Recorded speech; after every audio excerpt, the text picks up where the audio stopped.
दोन्ही राष्ट्रवादीचं विलीनीकरण ठरल्यानंतर अजित पवारांचा अपघात झाला, यामुळे शंका वाढते असं जयंत पाटील यांनी. असं आहे की अजितदादा पवारांचा ज्या वेळेला अपघात झाला, तो अपघात होता की घातपात होता, या देशामध्ये आणि या राज्यामधल्या ज्यांनी म्हणून ते पहिल्यांदा हा प्रकार बघितला त्या प्रत्येकाच्या तोंडी तो अपघात नव्हता, तो घातपातच होता, तो घातपातच आहे अशीच भावना होती.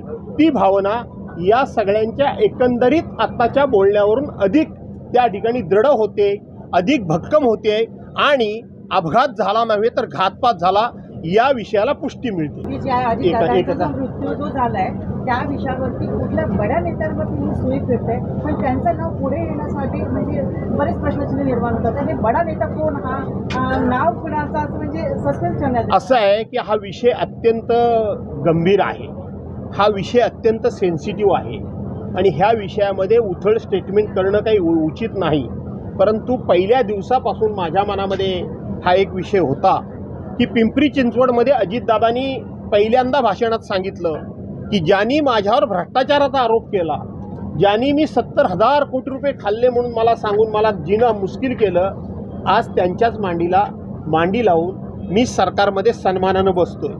त्यानंतर सरकारी पक्षातल्या मंत्र्यांची स्टेटमेंट तुम्ही नजरेसमोर आणा. एका मंत्र्याने दिलेले अप्रत्यक्षपणे दम की तुमची अजून फाईल निकालात निघालेली नाही, तुमची अजून केस कोर्टामध्ये आहे, तोंडाला लगाम लावा वगैरे वगैरे वगैरे कोण कोण बोललं ते बघा.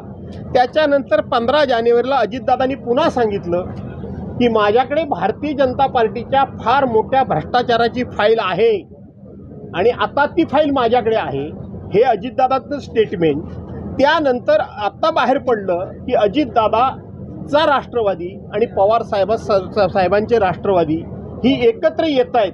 ह्या सगळ्या घडामोडीच्या पार्श्वभूमीवर अजितदादांचा 28 जानेवारीला अपघात व्हावा हे अत्यंत योगायोग आहे, हे षडयंत्र आहे हे मी सांगू शकत नाही, तर तपास यंत्रणांनी त्याच्याबद्दल खुलासा करण्याची गरज आहे. पण आज तगायत महाराष्ट्र सरकारच्या वतीनं किंवा केंद्र सरकारच्या वतीनं आपल्या घटक पक्षाचा प्रमुख नेता हा ज्या पद्धतीनं गेला, या संदर्भामध्ये ना सरकारनं निवेदन केल्याचं मी ऐकलं, ना केंद्र सरकारनं निवेदन केल्याचं ऐकलं. त्यामुळे दाल में कुछ तो काला आहे. महाराष्ट्रातील ताज्या बातम्यांसाठी बघत रहा टाइम्स टुडे टीव्ही. सोबतच शेअर करा, सबस्क्राईब करा आणि बेल आयकॉन प्रेस करा.